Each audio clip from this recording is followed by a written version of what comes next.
कटारिया के आए अभेद किले को भेदने के लिए कांग्रेस ने इस बार राष्ट्रीय प्रवक्ता गौरव वल्लभ को मैदान में उतार दिया है। बता रहे हैं, जब शुरुआती दौर में गौरव वल्लभ उदयपुर आए थे तो लोगों ने बढ़ चढ़कर उनका विरोध किया था, लेकिन अब धीरे धीरे कांग्रेस पार्टी के सभी कार्यकर्ता एकजुट होकर गौरव वल्लभ के प्रचार में जुट गए हैं। वहीं बुधवार को गौरव वल्लभ ने बता दें कि टेकरी इलाके में चुनावी प्रचार के दौरान एक पत्रकार को जलेबी खिलाकर उसका मुंह मीठा किया और कहा कि उदयपुर में बीजेपी की स्थिति इसी तरह जलेबी की तरह जीरो हो गई है। साथ ही उन्होंने पीएम मोदी की सभा को लेकर कहा है कि मोदी जी अगर उदयपुर आए तो भारतीय जनता पार्टी के सनातन विरोधी प्रत्याशी को एक बार मंदिर जरूर लेकर जाए। इसे लेकर हमारे संवाददाता अभिषेक जोशी ने उनसे खास बातचीत की है, सुनवाते हैं आपको।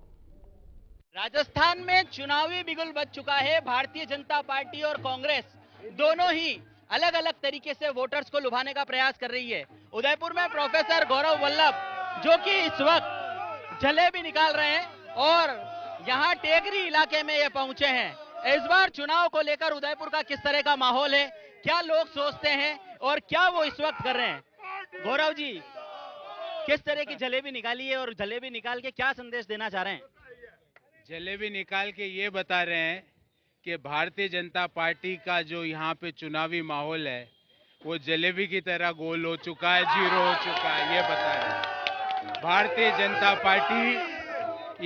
जनता पार्टी के लिए है जीरो नंबर, जो हमने जलेबी के रूप में उनका चुनावी माहौल, क्योंकि उदयपुर शहर ने मन बना लिया है कि इस बार ऐसा विधायक चुनना है जो क्षेत्र के विकास के बारे में, जिसके पास टेलीविजन नहीं विजन हो, टेलीविजन नहीं दिखाए वो, जो उदयपुर में युवाओं के रोजगार के बारे में सोचे, महिलाओं के सम्मान के बारे में सोचे, जो उदयपुर शहर की ट्रैफिक व्यवस्था, मैं चाहूंगा आप ट्रैफिक व्यवस्था देखिए, ये टेकरी चौराया है, ये फ्लाईओवर क्यों नहीं बना आज तक 20 साल में, क्यों नहीं बना यहाँ पर फ्लाईओवर?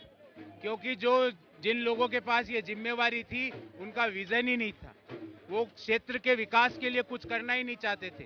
वो सिर्फ दो ही विकास कर रहे थे, उदयपुर शहर की सड़कों पर गड्ढों का विकास और अपने मन में झूठ बोलने का विकास, और कुछ नहीं कर रहे थे। भारतीय जनता पार्टी पूरी तरह से विफल हो चुकी है। यहाँ पर अब कांग्रेस का विधायक और कांग्रेस की सरकार 3 दिसंबर को 7 गारंटी वाली, और आज टेकरी के इस ऐतिहासिक सभा पे मैंने कहा है कि अगले एक साल के अंदर टेकरी में सैटेलाइट अस्पताल का काम शुरू हो जाएगा। ये मेरा टेकरी के हर वोटर से वादा है। आप लोगों से मिल रहे हैं, आजकल चुनाव में सनातन बड़ा चला है, सनातन के नाम पर खूब राजनीति हो रही है। उदयपुर में क्या देख रहे हैं, आप लोगों से मिल रहे हैं?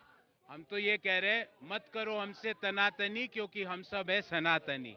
हम तो ये कह रहे हैं कि कल मोदी जी जब आए तो यहाँ के प्रत्याशी को कम से कम मंदिर तो ले जाएं। सनातनी परंपरा में सबसे पहले मंदिर जाके ईश्वर की आराधना करनी पड़ती है। ना तो भारतीय जनता पार्टी को वेदों का ज्ञान है, ना उपनिषदों का ज्ञान है, ना धार्मिक ग्रंथों का ज्ञान है। हम तो प्राउडली कहते हैं हम सब है सनातनी, पर यहाँ के प्रत्याशी मंदिर नहीं जाते। और ये मैं नहीं कह रहा, ये मैं नहीं बोल रहा साथियों, ये यहाँ के वरिष्ठतम भारतीय जनता पार्टी के नेता ने कहा है, मैंने नहीं कहा है। यहाँ के वरिष्ठतम सीनियर मोस्ट बीजेपी लीडर ने ये बोला है कि जो भाजपा का प्रत्याशी है वो मंदिर नहीं गए, कभी जगदीश मंदिर नहीं गए, जो कभी महाकाल जी के मंदिर नहीं गए, जो नीमच माता के मंदिर नहीं गए, जो कभी मेवाड़ के नाथ एकलिंगनाथ जी के मंदिर नहीं गए, उन लोगों को सनातन के बारे में सिर्फ एक ही मेरी एडवाइस है कि मुंह पे फुल स्टॉप लगा के रहे। आपकी वाणी में सरस्वती विराजती है और कहते हैं कि ब्राह्मणों से मुखमासीत, ब्राह्मण जो है वो भगवान के मुंह से आसीत हुए हैं। आपके अंदर भी सरस्वती विराज रही है। आप लगातार उनको चौराहों पर डिबेट करने की चुनौती देते आ रहे हैं, लगातार बोल रहे हैं कि चुनौती दे रहे हैं, ये कर रहे हैं, वो कर रहे हैं।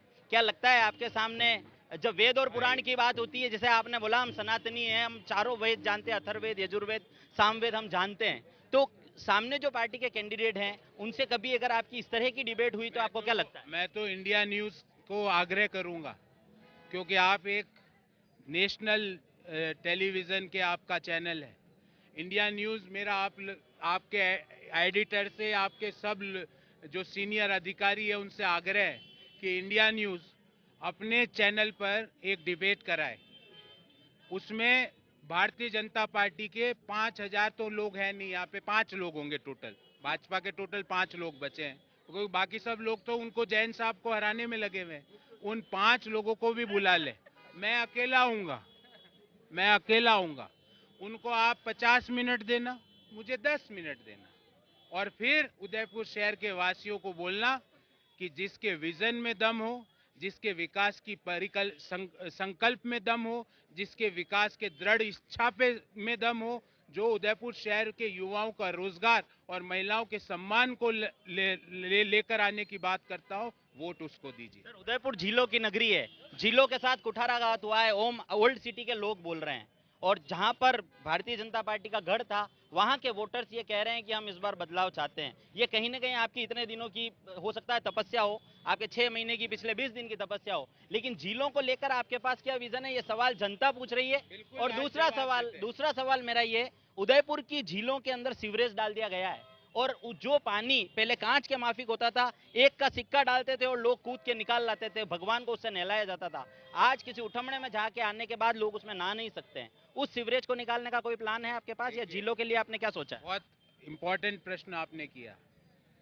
हम और सब शहरवासी अपने ड्राइंग रूम में मिट्टी चले जाए, हम बर्दाश्त कर सकते हैं, पर अगर झील के अंदर एक कण मिट्टी चल जाए, उदयपुर शहर का कोई वासी इसको बर्दाश्त नहीं कर सकता। झील हमारे लिए गंगा की तरह पवित्र मानते हैं हम हमारी झीलों को, पर आपको जान के ताज्जुब होगा, सिर्फ एक एसटीपी प्लांट है, सीवरेज ट्रीटमेंट प्लांट सिर्फ एक है, वो भी पीपीपी का, पब्लिक प्राइवेट पार्टनरशिप का, सरकारी नहीं। क्यों साहब, क्या कर रहे थे आप? क्यों ये ऐसा हो रहा था कि गंदा, दूषित और मलमूत्र वाला पानी झीलों में जा रहा था? क्यों आप चुपचाप बैठे थे?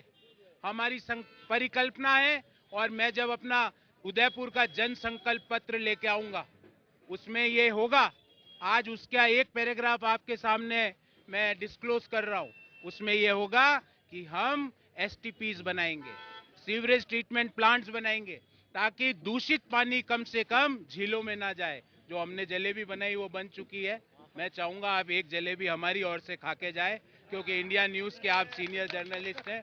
एक हमारी जलेबी, और मैं चाहूंगा कि आप इसको टेस्ट करें। ये कांग्रेस ने बीजेपी के लिए जलेबी बनाई है। इसका मतलब आपने अभी बोला कि ये बीजेपी की जलेबी है, बीजेपी इसी तरह से जो हमने आप हमें क्यों खिला रहे हैं? आप भी खाइए, चुनाव का महोत्सव है, लोकतंत्र का पर्व है। आप भी चौथा स्तंभ हो लोकतंत्र का। आप जीत को लेकर कितना आश्वस्त है? हालांकि आपकी जो सभाएं हैं और जो जनसैलाब आपके साथ है, आपका मैंने मुंह मीठा करा दिया, और मैंने खुद का मुंह मीठा कर लिया। हमारे मेवाड़ में मुंह मीठा करने का मतलब ही समझ जाते हैं कि जीत है। बिल्कुल। आप देखें, उदयपुर में प्रोफेसर गौरव वल्लभ की जो ये सभा है, प्रोफेसर गौरव वल्लभ कांग्रेस को लेकर जिस तरह से आगे चल रहे हैं और उनके साथ जिस तरह से लोग जुड़ते जा रहे हैं, वो कहीं न कहीं भारतीय जनता पार्टी के लिए एक मुसीबत बन सकता है। और इस बार चुनाव में ऊंट किसका रोड बैठता है, ये तो 25 तारीख के बाद पता चल ही जाएगा। लेकिन इस 25 तारीख के पहले भारतीय जनता पार्टी को कहीं न कहीं मुसीबत का सामना करना पड़ सकता है, और भारतीय जनता पार्टी के सामने गौरव वल्लभ का वाक चातुर्य कहीं न कहीं परेशानी बन रहा है। आपका नाम बताएं। मेरा नाम लोकेंद्र सिंह राणा है। क्या चाह रहे हैं? मैं मनोहर जी को अच्छी तरह जानता हूँ। आप कहना क्या चाहते हैं? मैं कह रहा हूँ कांग्रेस पार्टी जीतेगी इस बार। बीजेपी का बिल्कुल हार होगा, प्रत्याशी होगा, कोई भी होगा। मैं खुद कह रहा हूँ, क्यों मैं यहाँ का लोकल प्रत्याशी हूँ, और ये आदमी यहाँ का आदमी है और लोकल है, और लोकल हमारे लिए उसका काम किया है। वैसा मैं आपको बताऊँ। एक बात है, आपका नाम क्या है? मोहम्मद दानिश। दुपट्टा तो पहना है। वोट कितने साल के हैं? 22 साल का। वोट डाल रहे हैं? बिल्कुल। पिछली बार भी डाला था? पिछली बार भी डाला था। इस बार क्या बदलाव नजर आ रहा है? इस बार ये जनसंख्या नजर आ रही है। किसके पक्ष में माहौल बन? जिंदाबाद कांग्रेस के पक्ष में। बिल्कुल, कांग्रेस के पक्ष में उदयपुर में माहौल बनता नजर आ रहा है। हमारे साथ कांग्रेस के एक वरिष्ठ कार्यकर्ता हैं। सर, कितने साल हो गए कांग्रेस में आपको? जब मुझे लिया जब से कांग्रेस ही है। अभी क्या माहौल देख रहे हैं? कांग्रेस जीतेगी और जीत रही है। आज अशोक गहलोत ने काम किया है दिल से, हम भी वोट देंगे दिल से और दिलाएंगे। गौरव वल्लभ जीतेंगे बिल्कुल। बिल्कुल। आप देख सकते हैं उदयपुर में प्रोफेसर गौरव वल्लभ का जो माहौल है वो उनके पक्ष में बनता नजर आ रहा है और बीजेपी के लिए प्रोफेसर गौरव वल्लभ का वाक चातुर्य, उनकी जो राष्ट्रीय प्रवक्ता हैं और बोलने का जो तरीका है वो कांग्रेस के बीजेपी के लिए मुसीबत बन सकता है। बीजेपी को सोचना होगा कि गौरव वल्लभ के वाक चातुर्य के सामने हमें किस कैंडिडेट को खड़ा करना है जो जगह जगह इस तरह हो रही जनसभाओं में उनका जवाब दे सके। उदयपुर से